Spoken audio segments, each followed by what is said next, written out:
বিশ্বকর্মা পুজো শেষ, কদিন পরেই মহালয়া, আর তারপরেই ঢাকে পড়ল বাদ্যি, পুজো শুরু। অনেকেই ইতিমধ্যে শপিং শেষ করে নিয়েছেন, বাকিদেরও প্রস্তুতি তুঙ্গে। কিন্তু এই রাজ্যে এসআইআরের প্রস্তুতি কতদূর এগোলো? কবেই বা শুরু হবে এসআইআর? এখন কি স্ট্যাটাস এসআইআরের?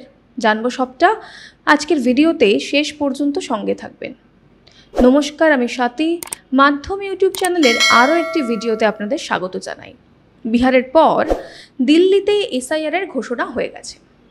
দীপাবলির পর দিল্লিতে শুরু হবে ভোটার তালিকায় নিবিড় সংশোধনের কাজ। আর এদিকে পশ্চিমবঙ্গেও জোর কদমে শুরু হয়েছে এর প্রস্তুতি।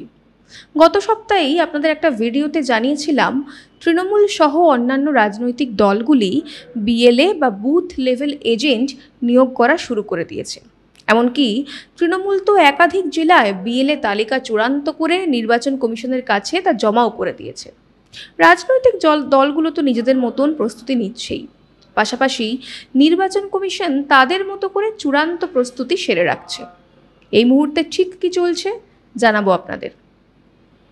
নির্বাচন কমিশন যেভাবে একের পর এক ধাপ পেরিয়ে চলেছে, তাতে করে দিনের আলোর মতো এটা স্পষ্ট যে লক্ষ্মী পুজোর পর এই রাজ্যসহ গোটা দেশে এসআইআর হবে।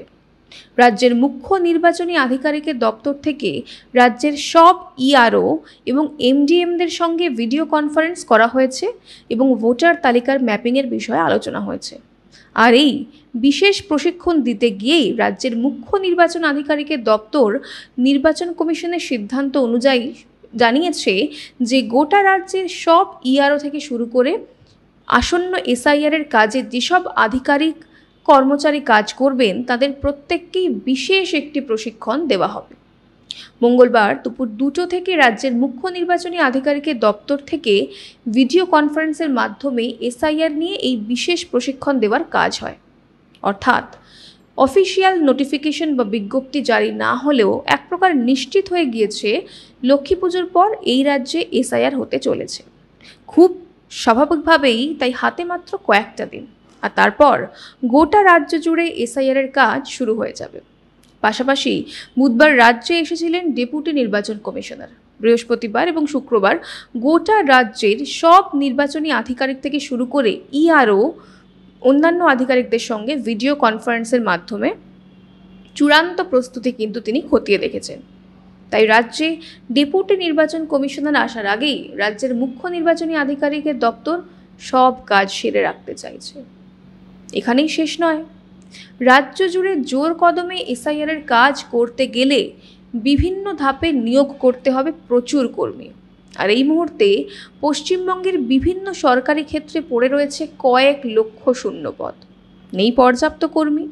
ফলে এই রাজ্যে এসআইআরের কাজ সুষ্ঠুভাবে সম্পন্ন করার জন্য এবার রাজ্যের মুখ্য নির্বাচন আধিকারিক মনোজ কুমার আগরওয়াল নির্বাচন কমিশনের কাছে কর্মচারী চেয়ে চিঠি লিখতে চলেছেন।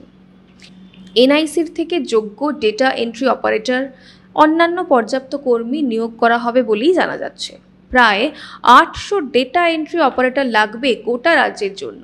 একসঙ্গে আনুষঙ্গিক অন্যান্য কাজের জন্য আরও শখানেক কর্মচারীর প্রয়োজন হবে, যা এই মুহূর্তে রাজ্যের হাতে নেই।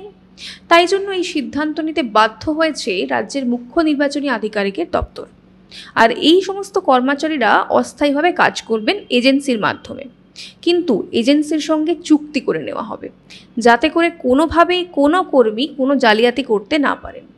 আর তা ধরা পড়লে সঙ্গে সঙ্গে আইনানুগ ব্যবস্থা গ্রহণ করতে পারেন নির্বাচন কমিশন। এখন দেখার বিষয়, লক্ষ্মী পুজোর পর যেখানে পুরো দমে এই রাজ্যসহ গোটা দেশে এসআইআরের কাজ শুরু হতে চলেছে, সেখানে এই সময় এজেন্সির এই কর্মচারীদের হাত ধরে নির্বাচন কমিশন আদৌ এই রাজ্যে এসআইআরের বৈতরণী পার করতে পারে কি পারে না। কমিশন তাদের মতো করে প্রস্তুতি নিচ্ছে। আমরাও সচেতন নাগরিক হিসেবে আমাদের কাজগুলো ভালোভাবে পালন করব। দরকারি সমস্ত নথি হাতের কাছে রেডি রাখতে হবে, কারণ হাতে রয়েছে মাত্র আর কয়েকটা দিন। কেমন লাগলো আমাদের আজকের ভিডিও জানান কমেন্ট করে। আজ এই পর্যন্তই, দেখা হবে পরের একটি ভিডিওতে। ততক্ষণ পর্যন্ত সঙ্গে থাকুন, দেখতে থাকুন মাধ্যম। Goa's transformation is more than just development. It's about progress and a brighter future for all. bridges that unite aspirations, highways that bring communities closer, world-class airports welcoming opportunities. From modern infrastructure to seamless connectivity, Goa is on the fast track to grow. Under the decisive leadership of Prime Minister Narendra Modi and Chief Minister Dr. Pramod Sawant, the double-engine Sarkar is driving Goa towards Vikasit Bharat 2047, a future of prosperity, innovation and limitless possibilities.